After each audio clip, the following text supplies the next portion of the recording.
I think we are now live. Okay.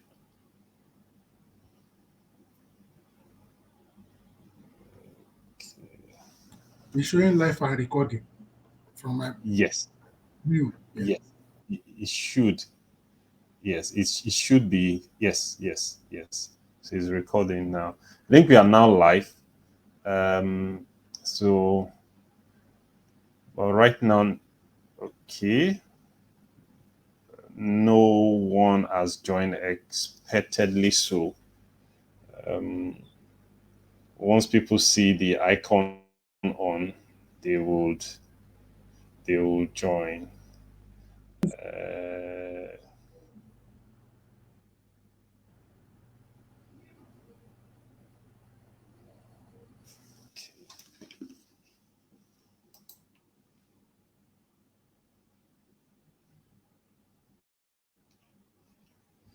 Yes, we are now live, and we are expecting our esteemed viewers to join us.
So we are live on Facebook, Twitter, X, previously known as Twitter, and of course LinkedIn. And we are earnestly waiting for our audience to join us.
So, in another 4 minutes, we shall be starting.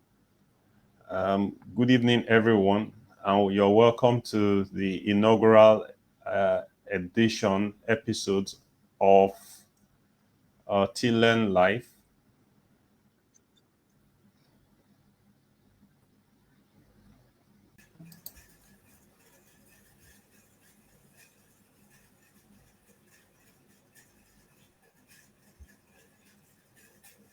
I think BB has equally joined.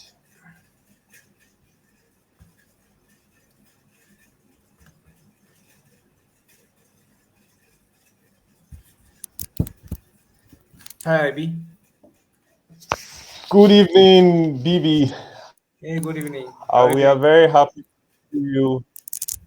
Yeah, I'm doing very well. And you're welcome to our live event. And we are very excited to have you here. Thank you. Happy to be here. Good, good, good. The co guest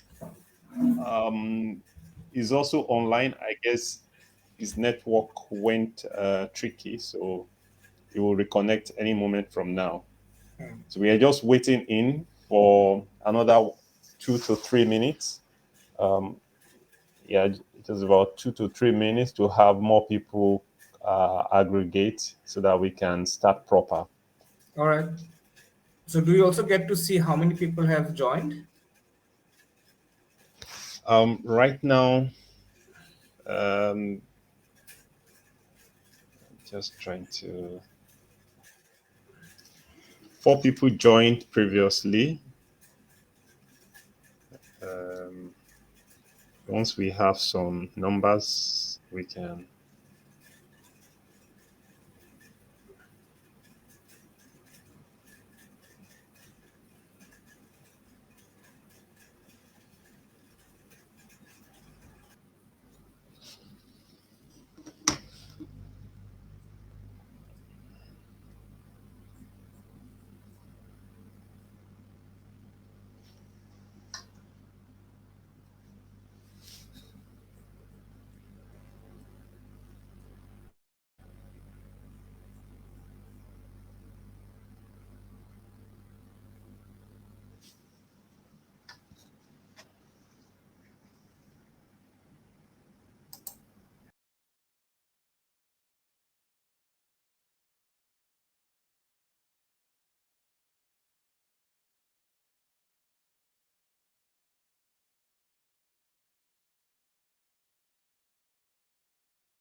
So, the audience would be mostly from Nigeria, right? Yes, the attendees are mostly from Nigeria, All right. mostly predominantly from Nigeria. So Just they are give me joining give me on half a minute. I'll Twitter, and also good, good, good, no problem.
I can see two people online.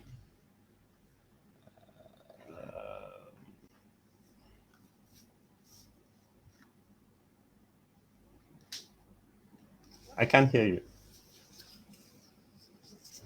Okay. So, do you want to wait for some time more, or we're good to start? Um, I'm thinking we should get to at the minimum 10 before we start. All right, let's wait for some time. Yeah. I don't know what the numbers are saying on.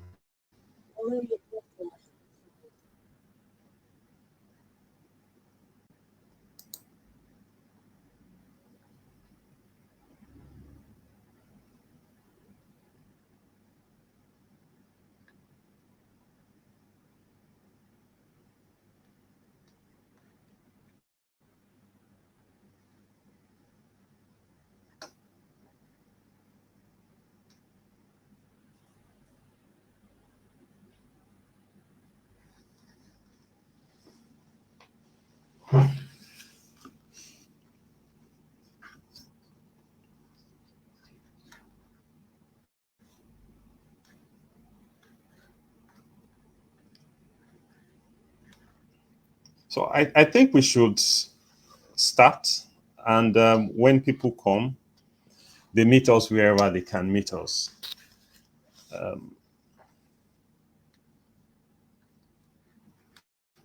Good evening once again, my dear guest. I think we should just get started, especially as um, it's already late into the night where you are, BB, and I'm also aware that you need to jump off this call in the next 30 minutes. So we get started, and um, when the other people join us, they continue wherever they meet us. Right. So, I mean, I don't have any calls after this, but anyway, it's pretty late here. So let's start. Yeah. Hi. So hi everyone. Good evening. I assume it's evening for most of the people who are in this meeting, right? So my name is Bijit Yes. Borah. Hi. So I am from India, and I am from a place called Bangalore in India, which is called the IT hub of India. So my video keeps on fading like a X-Men character. Yeah. Anyway, anyway, so I just to tell a bit about myself, I have got more than 20 years of experience in IT, starting from networking and almost 17 years of experience in cybersecurity. Right. So, and in I mean, in my career, I have covered almost all domains of security, like identity and access management, network security, threat intelligence, security monitoring, and security architecture, most of the fields. Okay, so I came in touch with IB, and he told me to be a part of this initiative where we drive the essence of cybersecurity through you can say the audience in Nigeria, and to those interested in making a career in cybersecurity. So with that, let's dive into our topic for this evening. Why cybersecurity? Let me start with that. So I am not very sure Okay. how many of the IB. Yeah, I just wanted to introduce the other guest speaker, Oluyemi Adeosun. Um, I can see you on my screen. Are you still there? Hello, Oluyemi Adeosun. Okay. I can't see him. I don't know why. No, we can see him, but But if his you can voice hear me, is can you? we cannot hear him. Okay. I can't see him. I can't hear him.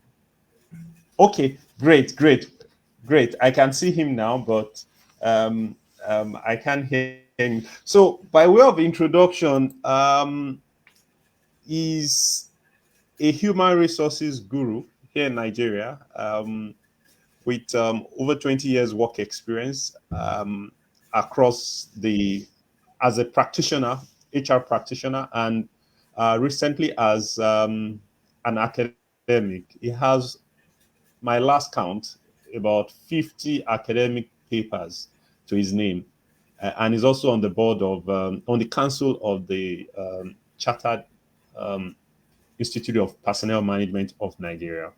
Thank you very much and welcome. So we go straight with BB to um, run us through some of the trends that we are seeing in the area of cybersecurity, as that will redefine the emerging workspace. Thank you very much. BB, please, you can take over from here.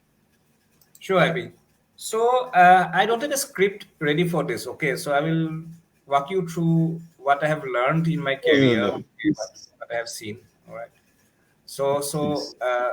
I'm not very sure how many of the audience have are already into the domain of cybersecurity. For those who are not, I mean, I see when you say cybersecurity, you can also call it information security, right? The dividing line is thin. Okay, I mean, I mean, so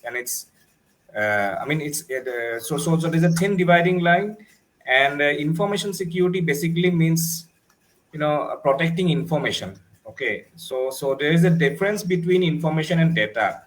So data might be a random set of numbers like 10, 12, 82. Okay, so just by that information it's data, right? So if you convert it to a date of birth, it is information. Okay, so information security means protecting your the confidentiality, integrity, and availability, okay, of information, not random data. Okay, and cybersecurity mainly has to do with the technical part, which is you use various tools, various you can say, yeah, you can say tools, okay, like firewalls. You can say you can use antiviruses. Okay, the actual defenses, the technical part is covered by cybersecurity.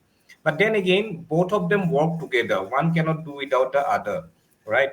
Because you need a set of tools to protect against any threat actors. Okay, you need to protect the information of your organization against any threat actors, but at the same time you need some governance process in place to make sure that you are going in the right path. So that is where information security comes in. So information security is more about processes, more about procedures, more about frameworks, and cybersecurity mainly deals with the tools. So both go hand in hand. Okay. That being said, next point is why cybersecurity? I mean, why would anyone want to go into cybersecurity, say from a different field of work, like say from pure IT, all right, or something which is even non-IT, right? So the main reason is the number of threat actors, active threat actors, and the attacks on, say, government enterprises or private enterprises increasing day by day. All right. So even today in Davos, I believe today or was it yesterday, JP Morgan made a statement which was like an overstatement. I believe that they were attacked, what was that, 14 billion times. Okay, which is an overstatement. That's an overstatement. Okay, but anyway, attacks are happening day in and day out. I mean, even for a few organizations where I've worked, I mean, we were attacked even when the attacker did not have any motive. All right, like we were not asked for any ransom. Okay, but even we were in the office 24 hours for almost a week, which happened in September, I believe, right? So attacks are happening day in and day out, whether it is on enterprises, whether it is on end users, right? So, and this demand for cybersecurity professionals is not being fulfilled right now. Okay, good. I mean, when I say demand for cybersecurity professionals, I mean, you can say good professionals who know their work. and the demand is going to increase by almost 30 to 40% in the next 3 to 4 years. All right. So going into a career in cybersecurity means, I mean, you have got a career which is very much in demand. The pay is good compared to, you can say, other IT professions, right? And it is, I would say, in my experience, it is still recession free. Uh, from my experience, I have seen that when you look into LinkedIn, you can see many people who have the status as open to work, right? But I haven't seen any cybersecurity professional with that status. So yeah, I mean, we have got some emerging trends like artificial intelligence, so on and so forth, which is going to, eat into a chunk of the jobs, even in cybersecurity. Okay, but then again, see, there are many parts of cybersecurity that AI cannot take over. All right, because cybersecurity requires one thing, which I would say AI would not have. That is the curiosity to know the why. So that is the first step to becoming a cybersecurity professional, to know why things happen this way when it can happen that way, right? So then, So, yeah, I mean, so if I may ask, how can people build that capacity to know, to be able to answer the question of why? Is it what can be learned? Is it what is inbuilt? How can people get that capacity? yeah. So see, the why part is sometimes, one part of it is taught. Okay, you have to have that, basics right. So it is very important to have your basics right. And let me give an example. I see many security professionals who, some of them are part of my organization. Some I know, okay, many I know. So they know the tools that they use. They know them very well. Okay, they might be knowing one tool or the other. They might be a specialist in one field. All right, but then again, if you ask them to look beyond that particular tool or beyond their field, they would not know much. Okay, simple things like how a network works, how a computer talks to another computer, right? So what is the overall basic design of a network? So these are some of the basic things that someone should know to, I mean, to be a good overall rounded, well-rounded cybersecurity professional. All right. So simple things like, if I have an application, right? What is the high level, architecture of an application? I mean, how is it hosted? Okay. Why should I have the web layer? Why should I have the application logic layer and the database layer on separate servers? These are basically the basic things. All right. How a API calls get connected. All right. So like, then again, like, see, this is something that comes from your own curiosity, that I want to know this. And the second part is that this is something that I would uh, advise any, aspiring cybersecurity professional to learn. All right.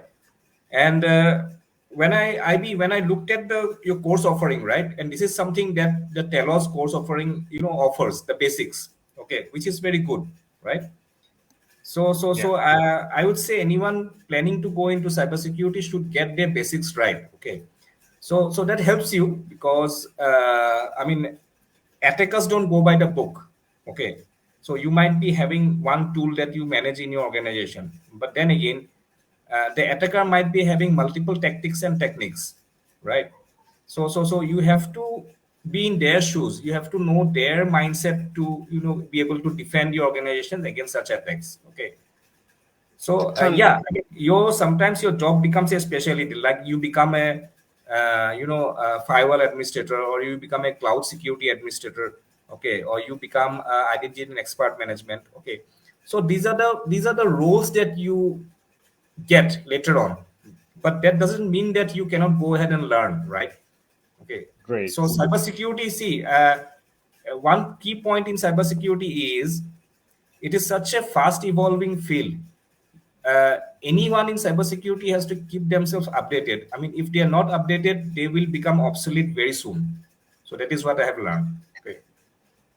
Any questions? Great. So, can is it possible for people who do not have tech background to build a career in cybersecurity?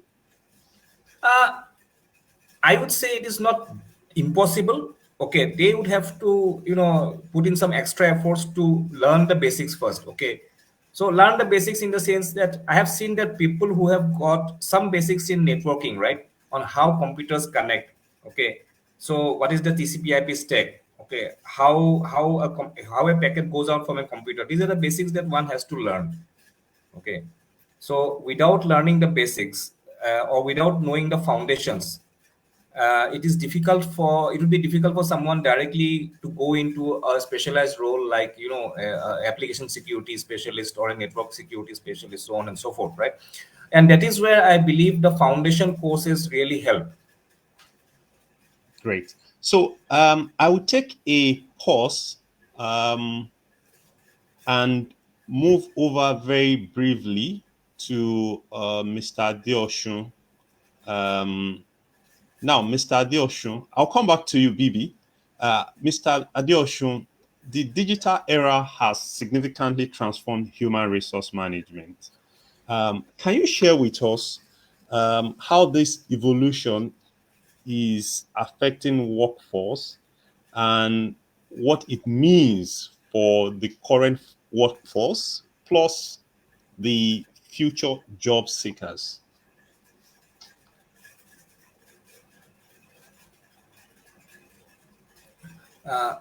His voice is not, I mean, his audio is not working. Oh, Can you hear him? I cannot hear him. Mr. Adeosun, can you hear us? We can't hear you. Oh. Oh. It looks great at this end. It looks great at this end. We can't hear you.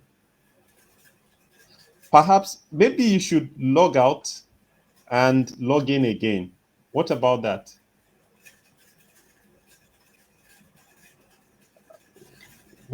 I can't even hear anything. Okay. Yeah, he's I dropped from think the it's call. time to go out Yeah. and for him to come in again. Yeah. So while we wait for him to come in, I just wanted him to bring in some perspective on some of the things he sees in his own area and how it ties into all of these things we are talking about. But AI is now the buzzword in almost everybody's mouth, especially Chat GPT. How will that affect the practice of cybersecurity? See, No, I think I should rephrase it. How will that affect the way the threat will come into network security, and how will that affect the practice of okay, so I mean, see, AI is something we cannot avoid. Okay, it is here to stay at least for the next 3 to 5 years. All right. So we have seen that the things which are practically happening using AI is deepfake. Okay, so deepfake videos are becoming very viral, and even deepfake, voices, right? People are, impersonating other using their deepfake voices. Okay, and also there are some attacks happening on AI models themselves. Okay, so you can do a, you can corrupt a AI model, in fact. Okay, once you get access to it, it's all basically code, right?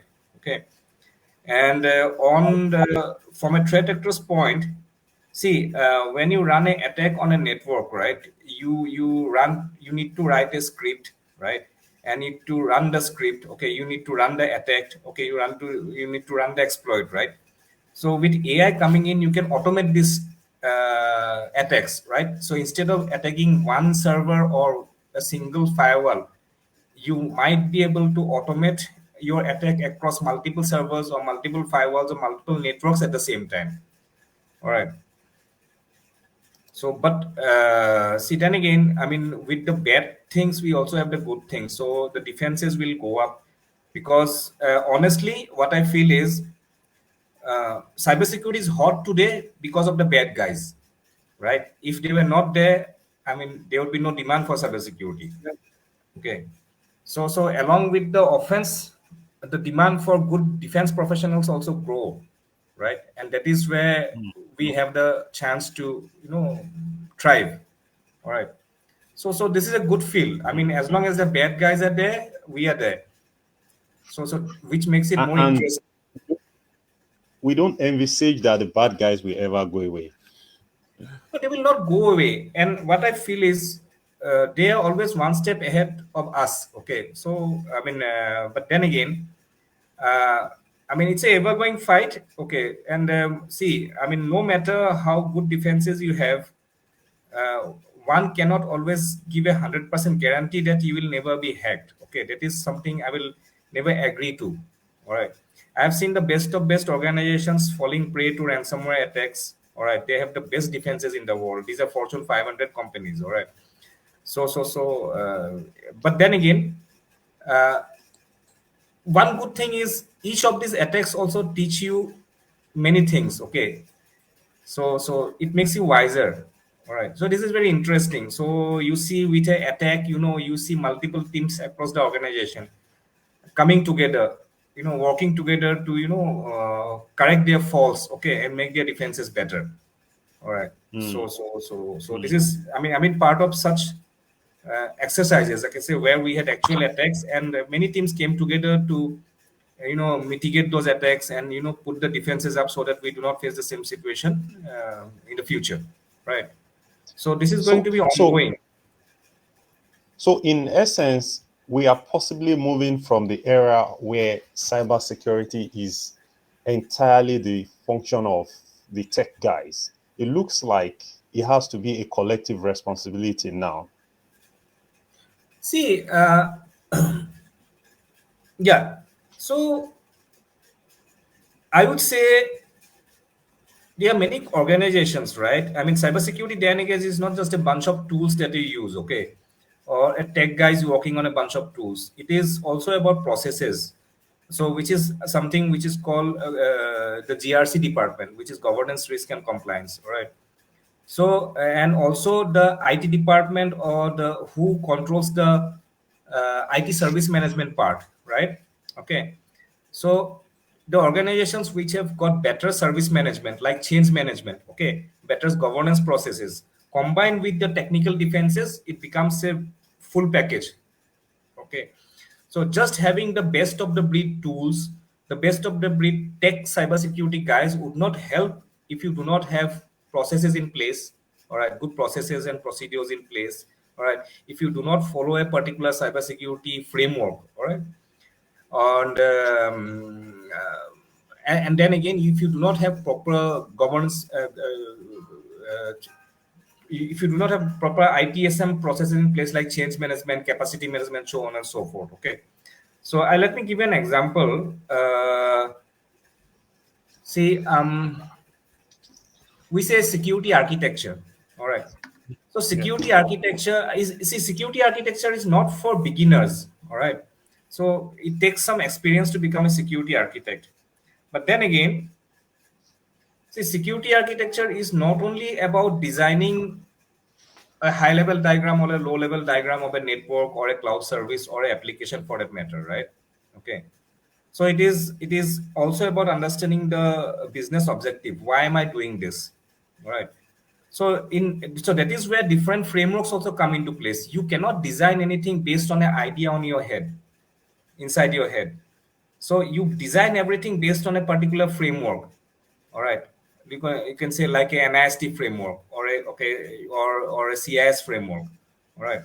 So because the frameworks, you might you might not be in the same organization after some time, but a framework is here to stay. If you design something based on a framework, the people after you can refer to the framework, right? Right. So that is where the governance comes into place. I mean, I do not know. I mean, I still see many organizations, especially the small and mid-sized enterprises. Uh, they would design a IT solution or they would design a security solution based on your experience or your ideas. That helps, but you should always refer to a particular framework when designing a solution, right? Okay. And we say in security that uh, security architecture paves the road to your future. You can say you can future plans, okay, future goals, but governance ensures that you stay on that path. Otherwise you will deviate from that path. All right, so both go hand in hand. I mean, all these aspects are important in security. So see, in cybersecurity you can have multiple careers once you get started on the journey. Okay, you can work in application security, you can work as an identity and access management professional, you can work as a network security professional, you can work as a cloud security professional. Okay, for those who do not like to go into too much of technical details, you can always become a governance, risk and compliance professional. Okay, who takes care of all the audits, all the frameworks. All right, who takes care of all the controls, right? Okay, and then you have got endpoint security. The options are limitless. All right. Hmm. Then you can also be offensive security guy, like a certified ethical hacker. All right. But uh, then again, I mean, if you look at it, it's always good to know the basics. Okay.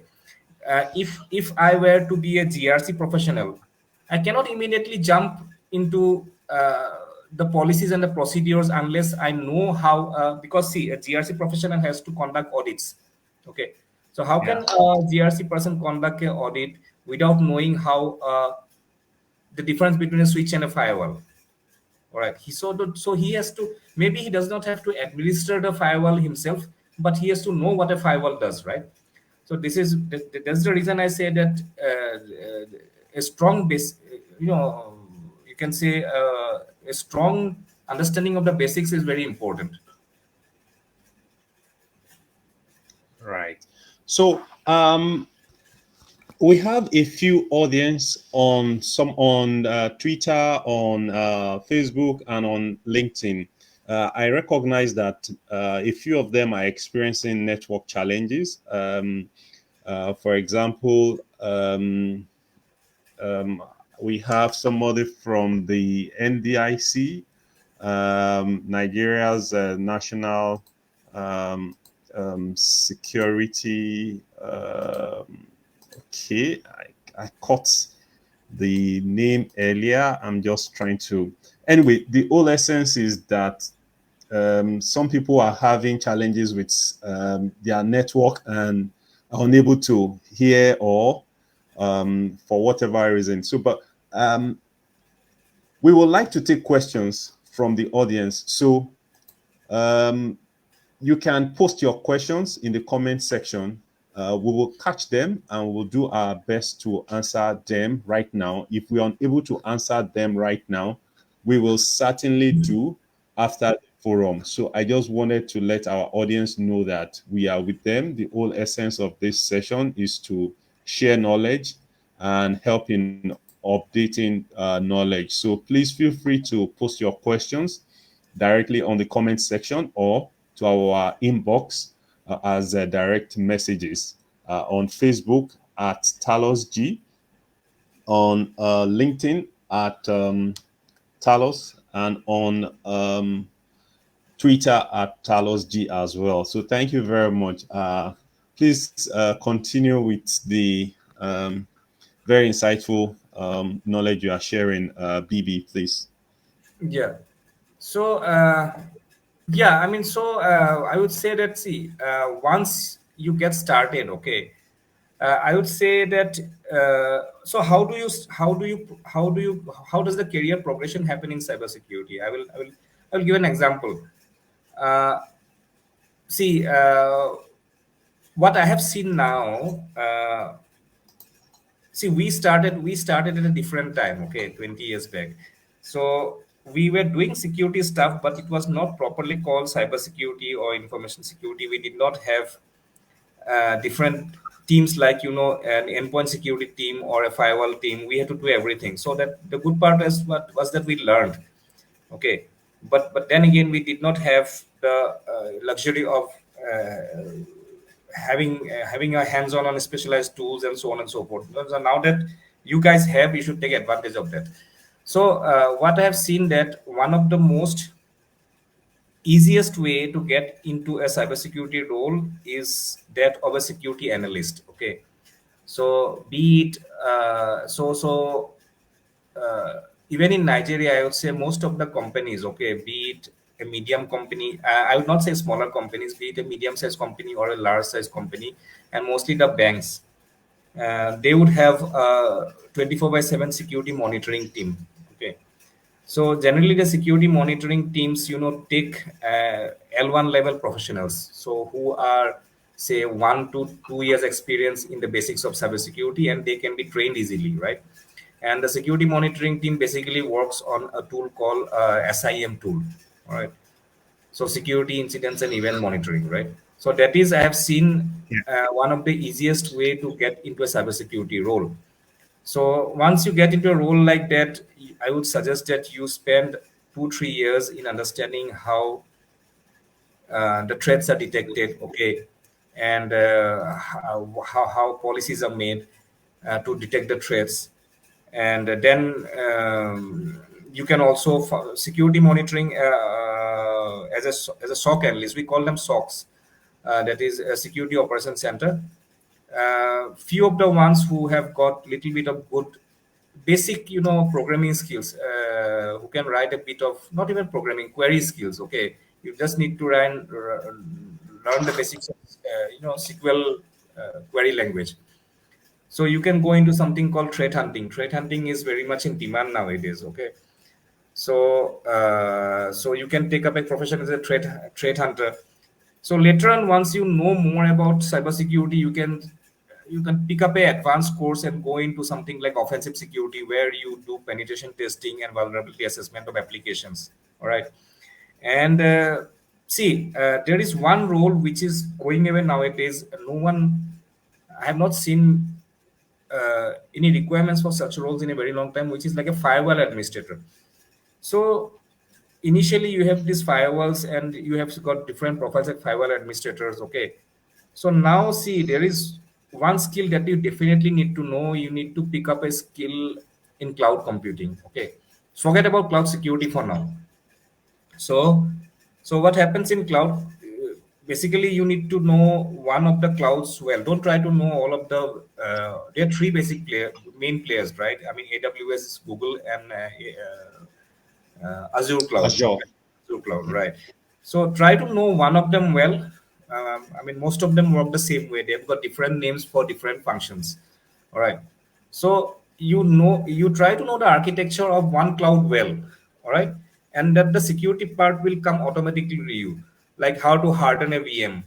Okay, how to harden a cloud storage. Okay, so how does cloud IAM work, so on and so forth. Since you're not interested Okay. in security or ratio of security bad daily. Yeah. All right. So Okay. yeah. You caught it. I was trying to call your attention to the question, but fortunately, you are already seeing it. So, I mean, please go All on right. with the So answer. so knowing one cloud is very good for your career. I mean, what we'll do is it's gonna automatically take your career to the next level. Cloud security professionals are really in demand, and don't try to jump into cloud security immediately. Know the cloud architecture well first, okay. So that will automatically help you. Okay, so cloud architecture is 70%, security is 30%. Once you know the cloud architecture part, you can understand security easily. All right. So the reason why I'm saying you do not actually see a lot of demand for firewall professionals is because all of these cloud providers have their own inbuilt firewalls, and most of the workload is moving to the cloud. Okay, so you don't have to buy firewalls separately nowadays. So you do not have much requirement for firewall professionals. Okay, but yes, In security, the weakest link is the human.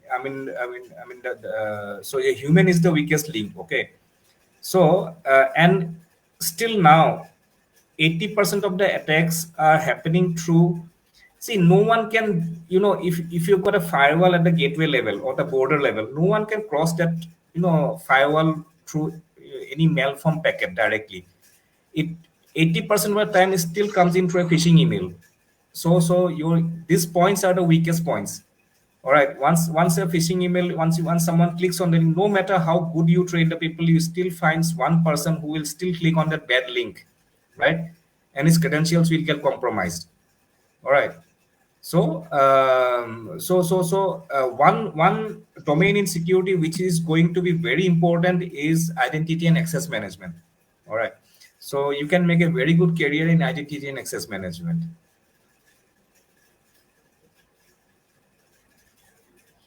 Great, great. Someone posted a question that was passed across to me.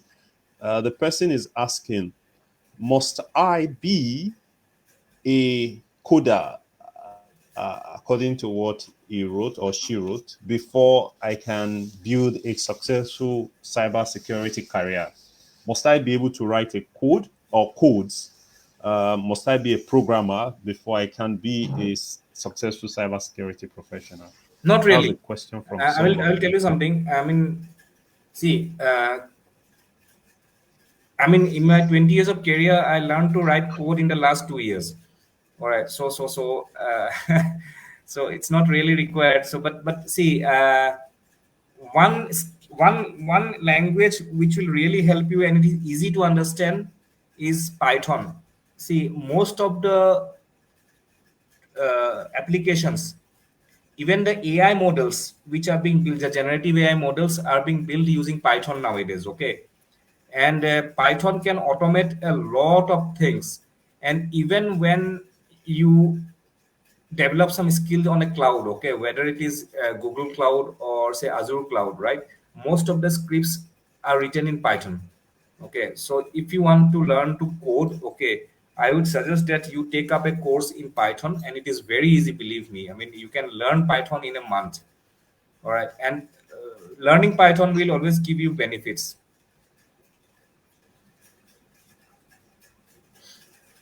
Great, great. So, coding is not a barrier, but learning um, to code in Python will certainly give some benefits. Yeah, it will give you an Okay, I advantage. hope Yeah, it will that give you an is advantage of writing some scripts, right? So see, there are a lot of manual things that you keep on doing, right? You can always write a piece of script in Python to automate some tasks that you have to do manually. great, great. Now, another question is, I think this is from an SME operator, an SME entrepreneur. He said, how affordable and accessible is cybersecurity services for small and medium sized businesses? Can you repeat the question? How? He said, how affordable and accessible is cybersecurity services for a small business? How affordable? Yes. How Is it affordable? what it can? Okay. So you mean Yes. to say But that you now mean he to say hasn't that mentioned the size of yeah. So you mean to say that do I have to spend a lot if I'm managing a small company, right? To have cybersecurity. it. I assume that's what he's trying to say. See, if Yes. if that is the Yes. question, let me tell you something. And this is one of the things I really advocate. All right. So to have cybersecurity, uh, see, cybersecurity can be done for almost free. Almost free. Let me tell you why. Mm, Okay, you do not need any fancy tools with lot of bells and whistles to make your cybersecurity department work. Okay, there is something which we call baselining. Say, let's say you are managing the IT department for a small company, which has got just say less than 50 users, all right, and a couple of servers. You don't even have any cloud presence, right? Okay, So see, this is where the baselining means you should have a baseline for everything. Like my laptops will be having this particular build, these services will be blocked. Only I will allow these services, right? Okay. So my laptop users should not be able to open the registry. Example. Okay. So they should not be able to save to a cloud. All right. My server should have only this particular ports open, this particular services running. All right. So that is what we call hardened images. Okay. So definitely when you have got 50 computers, laptops or 50 users or maybe a couple of servers, they will be joined by a switch, right? Okay. And you might have a basic firewall sitting in front of the switches, correct? So uh, the product that you get from the vendor directly is not hardened. Okay. So you should only, so when I mean a hardened image, right? A hardened image allows only those services to function and nothing else. So let's assume that you are a very small company which has got only 50 users, less than 50 users, let's say 20 users. All right. So the 20 users, whether they're using a desktop computer or a laptop computer, should only be running services that are required for doing the business and nothing else. Okay. The server should be hardened to, I mean, in a way that it is only allowed to do the things that server is supposed to do and nothing else. All right. The switch, it allows only those traffic that is allowed to pass in and out and nothing else is allowed. So there you have got cybersecurity for free. Okay. So Great. cybersecurity does not mean that you have to spend money. Cybersecurity means that, getting your basics right, not only from a knowledge point of view on your infra. All right. So you are running, say, Microsoft software. Okay. So you need to have a proper patch management. Patches come for free.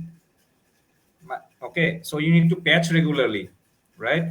So you need to have your network traffic defined properly. This is my outgoing traffic. This is my incoming traffic. Okay. See, you have got what sort of traffic goes in and out. For 20 people sitting in an office, right? You have got mail traffic going out, mail traffic coming in. You have got internet traffic going out, internet traffic coming in, right? Apart from that, block everything else. Correct. So yeah. So as a forensic expert, do I need coding? Okay. So security expert, forensic security expert, I believe do not need to know coding. Okay. So I mean, digital forensics usually involves going through a lot of data, and there are tools there. Okay. So for any forensics, you need to have logs, right? So you need different sort of tools to read those logs, okay, to find that the digital footprint of any attacker, right? So coding does not help, but you might be able to speed up your work using some particular scripts. But exactly, you don't need to write the code. There are tools available for that. So to answer your question, you do not need to Great. spend a lot of money to secure your infrastructure. Great. A question came and it goes thus. Um, how relevant are ethical hackers to cybersecurity? Ethical hackers. Yes, Yeah. so it is a very good field, okay, and I mean, then again, I mean, when we started, we did not have ethical hackers, okay, but then again, see what happens. You have got a department within most of cybersecurity teams called VAPT, okay, so which is vulnerability assessment and penetration testing. So vulnerability assessment is basically, you run a vulnerability scanning tool like Rapid7 or say Nessus to find out any weaknesses in your systems. Okay, so it will give you a report of whether some patches are missing on your servers. Okay, which needs to be updated. Okay, so it runs a scan on your network and will tell you what are the vulnerabilities in your network. Okay, so penetration testing, on the other hand, uh, basically tries to probe for penetration testing happens. See, in three modes. Okay, whether it is black box, where you do not know anything about the environment, or it is white box, you know about the IP addresses, know the admin username and password also. That is pure white box testing. Okay, PT. And then you have gray box. So we have got 50% knowledge of the environment. See, penetration testing nowadays plays a very important role, especially on the cloud services. So initially, the penetration testers, okay, or the ethical hackers, you would do a testing at the network level, okay, to find open ports, open protocols, so on and so forth.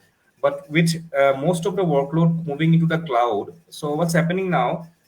Uh, Many companies they maintain a hybrid environment. So they have got your local user signing into a local domain controller, where most of the business applications have moved to the cloud. So it is easier to manage on the cloud. Okay. So with this move towards the cloud, okay, the cloud is not very secure by default. All right. So the work of the ethical hackers is to basically try to penetrate the defenses which are there in the cloud, and try to see which are the exposed APIs, okay, exposed credentials on the cloud, which can be exploited, so on and so forth. So yes, the role of an ethical hacker nowadays is very important, because the ethical hacker is the one who finds the vulnerabilities in the environment and reports them so that they can be corrected. Absolutely wonderful. So I'm trying to see if we have any other question. Unfortunately, Oluyemi Adeosun's network is pretty bad, and uh, I believe is having issues um, um, coming back to the forum. But we'll see what happens over the next couple of minutes. But I must say, we must thank BB so much. Right now, is is Saturday morning in in India, Yeah, and there's a question he here. Yeah, is there's a question. What is the difference between ethical hackers and other hackers, the bad guys? Okay, that's an interesting question. Okay, so the ethical hacker works for an organization. I mean, his intention is good, right? He's trying to find vulnerabilities in a network which he can report to the management so that the vulnerabilities can be fixed, and the organization is protected from the bad guys, right? And but the bad guys, they would like to exploit those vulnerabilities to make money, either by putting a malware in the environment, or ransomware in the environment, so on and so forth. So from a financial point of view, the ethical hackers earn a salary, where the bad guys earn a ransom. wow. That's a succinct explanation. Yeah. So That's a great one. Great, great.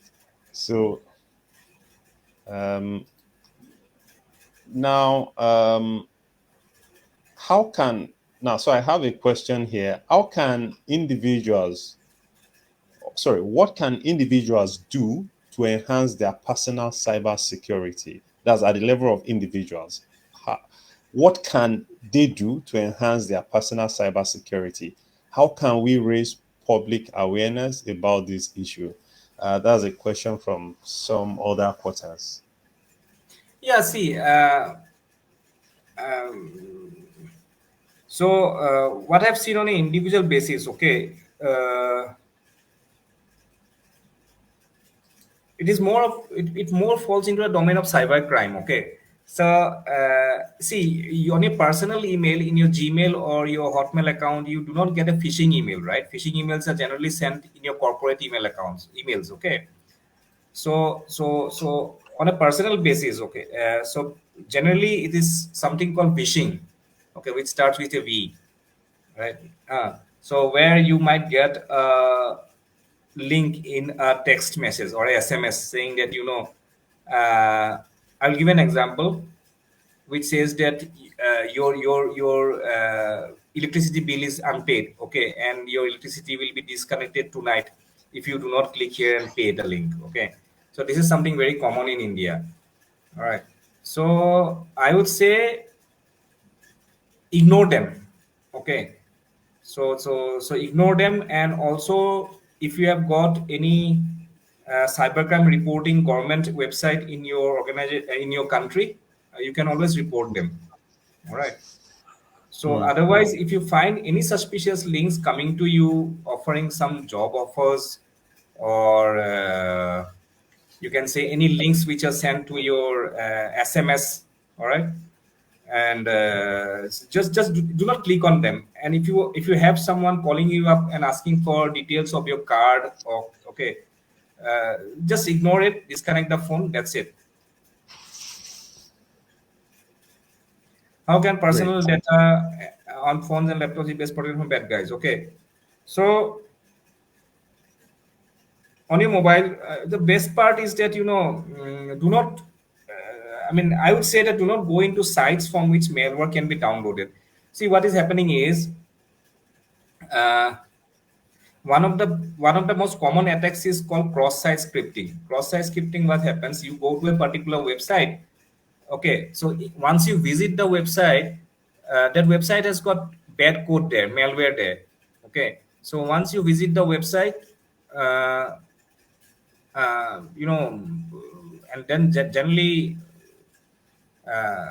some of the most of the malwares you can find in adwares, okay, and some of the porn sites. So once you click on that, you will not even know, but there will be a small bit of code which will be downloaded to your computer, so you'll not be able to detect it. All right. So which can also send your credentials. So what happens, that code will be sitting here silently on your machine, and next time from your laptop we open a different browser, and you open your internet banking page, and you type in your username and password there, that code will pick up your username and password and send it back to the command and control server. So the best part is that one, you have an antivirus on your laptop. All right. And the second, I would say do not go to sites which are not legit. Okay, I mean these sites which offer things like showing a lot of adware, showing a lot of free software which you can download. All right. And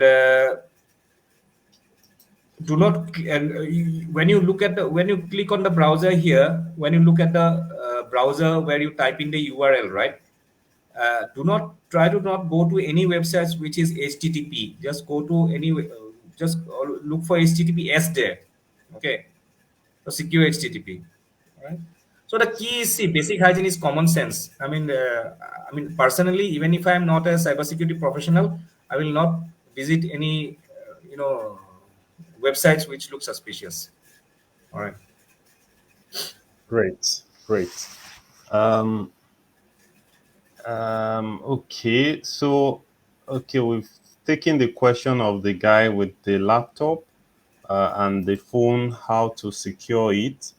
There's a question that comes. I don't know if we've talked about that before. It says, what are some of the most overlooked yet critical preventive measures that organizations fail to implement?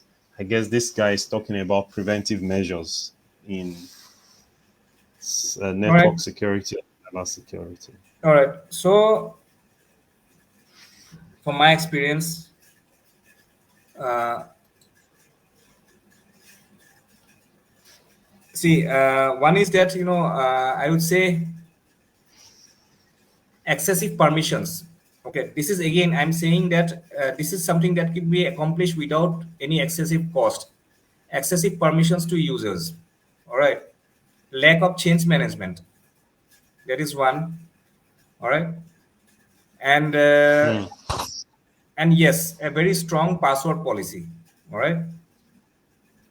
So these are the three things. I mean, if you implement some of this, very strong password policy, very good change management controls, okay, and required permissions to users. All right, be it say a small office or a medium office or a big office, One is, we can say, a privilege. We call it privilege sprawl, or a privilege sprawl is, see, if I can, if your organization requires